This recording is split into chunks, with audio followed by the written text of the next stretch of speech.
Good morning, everyone.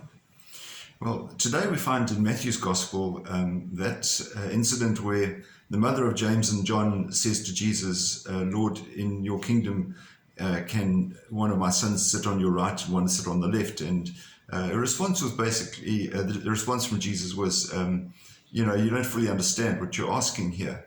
And he says to the apostles, you do not know what you're asking. Can you drink the chalice that I am going to drink?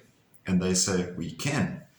And it's rather an interesting one because obviously Jesus was talking about the death that he'd have to go through. And he said, well, are you prepared to go through the same kind of sufferings I'm going to have to go through?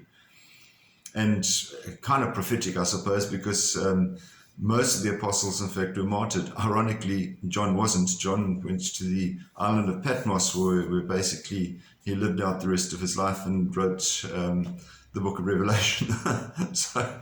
Yeah, he didn't die, but he was the one apostle that was at the foot of the cross. It's rather an interesting one.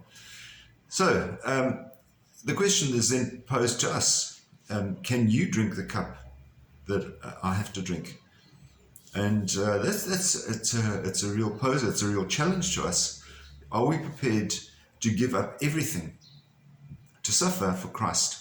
Just how much of a priority is Christ in our lives, that we are prepared to give up everything? Are we prepared to die for him? Well, hopefully not physically, but if necessary, yes, I suppose so. Just how far are we prepared to go in terms of our conviction? And how much priority is our Catholic faith in our lives? Is it just something that's an appendage, or is it in fact the focus of our lives?